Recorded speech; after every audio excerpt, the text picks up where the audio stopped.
Hey there, everybody. Matt Carter here. And Jessica Carter from CARTERMATT.com. We are back. I have been in Chicago the last couple of days doing one Chicago day, and I am so happy to be back with It's Jess. great to be back. Great to have you back. Yeah, We've all missed you here at the house. Even Coco Vanderwolf, who is Been sulking the entire time. Matt has been gone. yeah, it's nice to be back discussing such things as Karamo almost being eliminated on Dancing with the Stars. Yeah, it was probably a good thing that Matt was not here for that. Nobody needed to see that. I was not doing that well. Watching him be at the bottom, the dance, all of it was breaking my heart.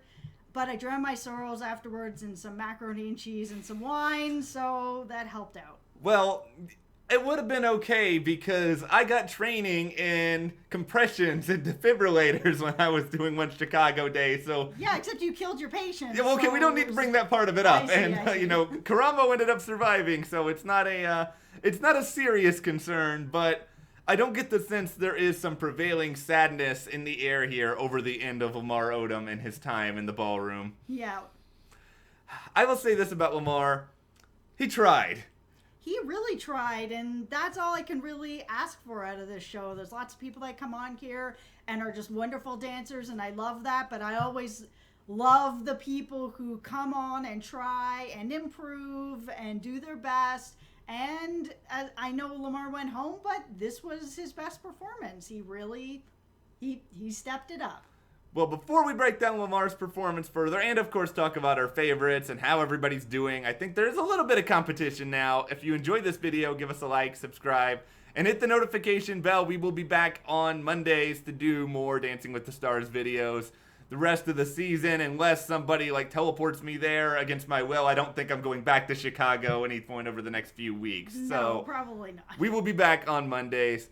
Lamar, he goes out with his best dance.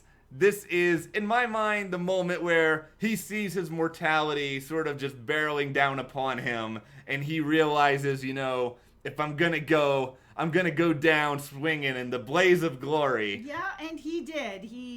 It was still a bit of a rough performance, but it was an improvement, and that's all I can really ask out of my Dancing with the Stars. Maybe it helped that his kids were there. I'm sure that was a nice lift to have your family there with you. Maybe that helped him be a little lighter on his feet.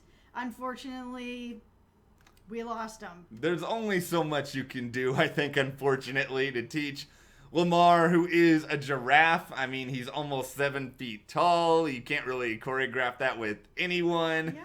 There's not a great history of really, really tall people on Dancing with the Stars in general. I just think it's difficult. I don't think anyone felt like Lamar was going to walk out of there with the mirror ball trophy. This was not going to be like his time with the Lakers. This was going to end shortly. And hey, I did not make fun of the Lakers this time, everyone. The video's not over yet. The time may still come, but yeah, the height Yeah. difference is definitely a thing. I mean, we have a pretty big height difference. 6'2", Yeah. I'm only 5 feet tall, and just doing normal things is sometimes a challenge with different heights. Even just giving a hug can be a challenge. So dancing around, I can't imagine how difficult that was. One of the things that I think helped Lamar here, he got to do sort of slower, more lyrical dance, something that was not as reliant on footwork or some of this other stuff that really sort of tripped him up. He got the ultimate sympathy good score from one of the judges. Yeah, he did. And that's something that that's nice. Yeah. It feels like he's able to leave on a high note. He got a 7. His kids were there. He did his best dance. There was a lot of stuff that he should be proud of. There is. And, there's something that I'm proud of right now as well. I am proud of America. Because America, you made a mistake last week. You put Kel Mitchell in danger, and I was really upset about this. I may have been too upset about this. And I may have said some things on this video about things that Kel would have to do this time around. And he didn't have to do any of those things, and his dance was amazing. Amazing. And he didn't have to dress up like, who is it, the Good Burger person? Yeah. I haven't seen it. I didn't know Kel Mitchell before the show. Now I do. Beautiful, beautiful dance this week. He was really, really good. Yeah.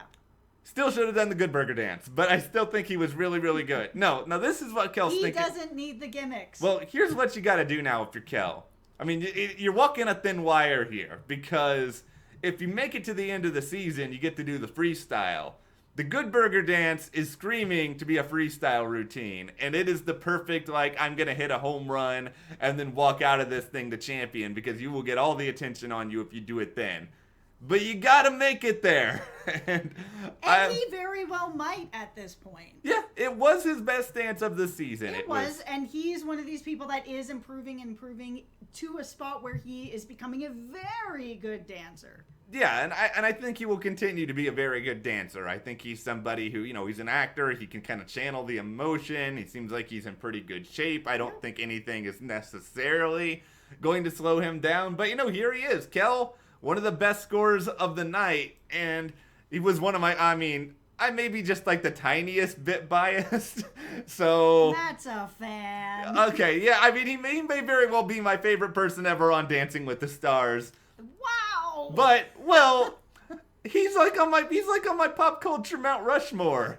Wow. It would be like Calvin and Hobbes author Bill Watterson being on Dancing with the Stars, which, by the way, if you knew anything about Bill Watterson, it would be the last thing he would ever do. But still, it's like, it's a childhood hero being on the show. I love the dance. Regardless, I think he was one of the best of the night. But who do you think? Great. Who do you think blew you away last night? There was a lot that really blew me away last night. Lauren Elena, I always mispronounce her name. You did it. Get it right? Okay.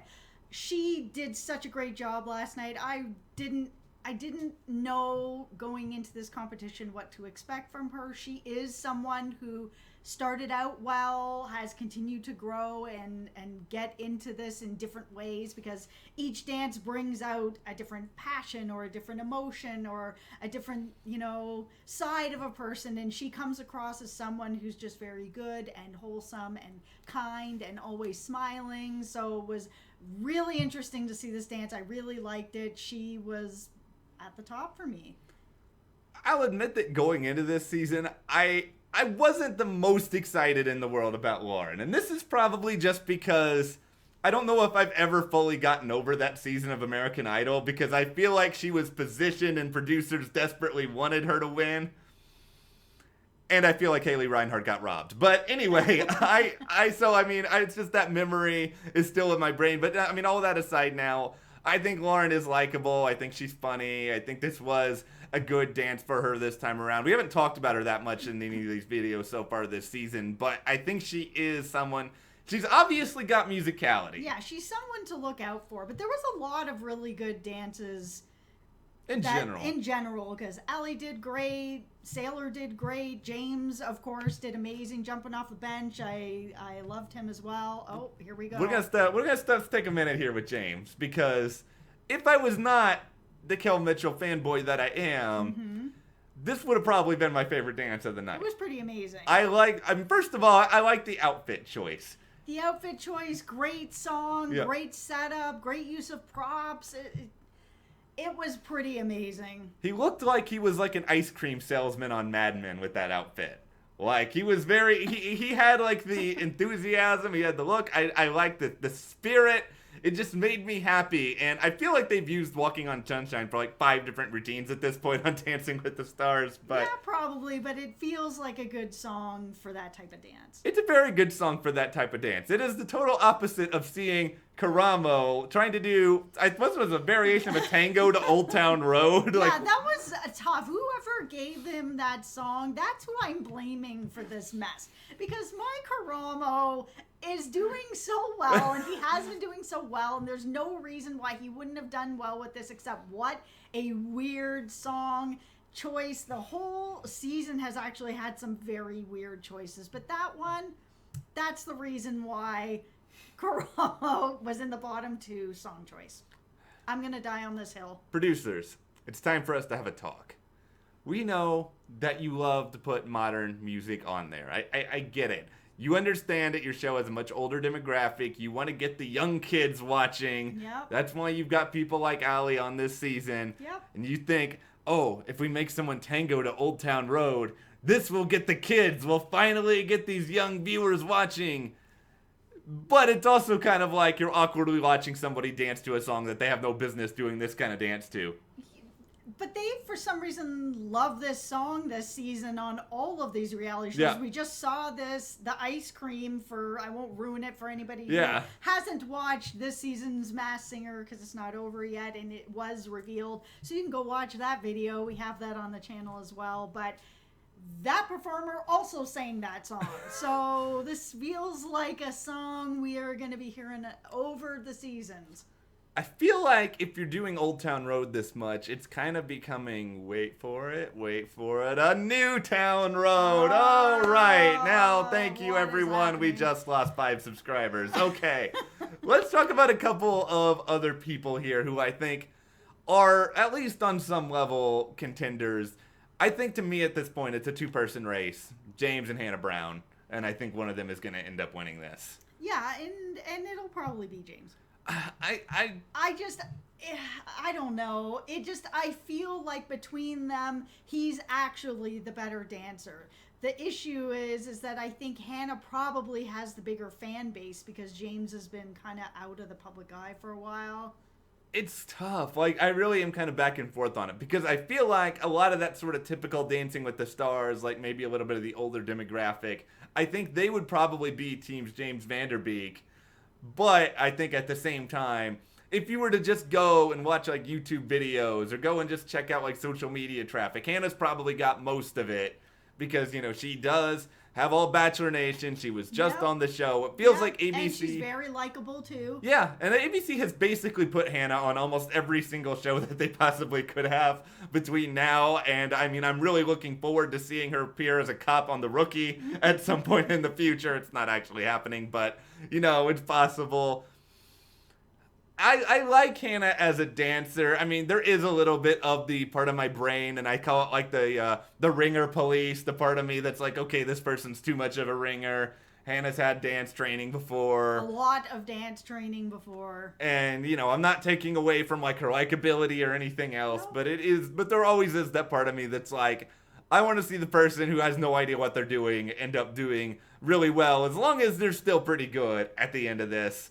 Well, those are the people that I always root for. It's not that I don't like Hannah. I like Hannah a lot, and I think she dances beautifully, and all of that. But I like the people who are growing with the competition and getting better each week, and taking the notes from the judges and taking the notes from their dance pro and practicing and learning. And you can see the growth. I like growing with a dancer. Yeah. That's why I like people like Cal and people like Kate that are growing each week. With that in mind, we have not had a Kate Flannery update yet in this video, and we got to talk about this. No. I've got a take. Okay, let's hear your take. Bad song choice. No, I'm kidding. The song. I think her dance was underrated. I agree. I think it wasn't the best dance that she's done this season. I'm not gonna pretend like it was, and you know the song choice, a little bit weird.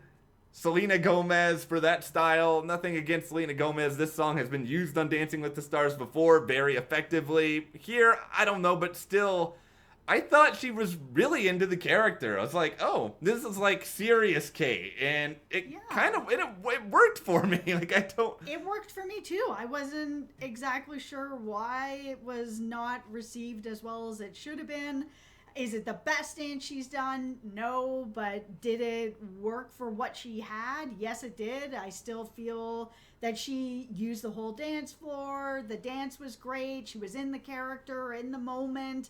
You can't ask for much more in this show. I feel like they must have wanted either like more intensity or more, I don't know exactly what to say with it, chemistry or something like that, but it's also, that just doesn't feel parallel to who Kate is on this show. And I think for the person who she's been, this was a really good representation of it. And it was just a nice sort of flip from some of the other stuff we've seen her do. Yeah, I agree. But I think it's all going to be okay. Kate? Yeah, I don't think Kate is going anywhere. Yeah. She's too good to go anywhere. She hasn't really had a stumble yet. No, and we haven't seen her in serious danger with the results. I think there are a lot of fans of The Office out there, and that really that supersedes any demographic, including us. Yeah. Like everyone loves The Office. If they don't, I question their humanity. Oh, that's good. Now we've lost. There we go. Bring it on. No, but anyway, this was a fun episode. I mean, I think more than anything else, we have an unpredictability, I guess, when it comes to the results coming up as to who should go. I mean, I would say, Sean's probably the weakest dancer of the bunch, but we haven't really seen him be in danger yet. And we've seen Karamo, and we've even seen Kel. But even Sean improved this week. Yeah, and Sean even improved this week as well. I mean, I think Sean has the lowest floor. I think Sean isn't going to improve on the level of everybody else. No, I don't see that kind of improvement, but it was nice to see improvement. Yeah, and so I think everybody has made some sort of progress. I still have hope for your Karamo. I think he's going to have a breakout dance. He's my Karamo now. You see how that happened? I say it enough. And then it's happening. Really, a lot of this is just that I don't want to fight over Karamo because this is not a fight I'm gonna win. I have to pick my battles. Kel is my battle. Anyway, let us know in the comments who you liked from this episode of Dancing with the Stars, and do you think it was time to say goodbye to Lamar Odom? And also give us a like, subscribe, and you can support us further by checking out the link in the description to the CARTERMATT store. And we'll see you here next time.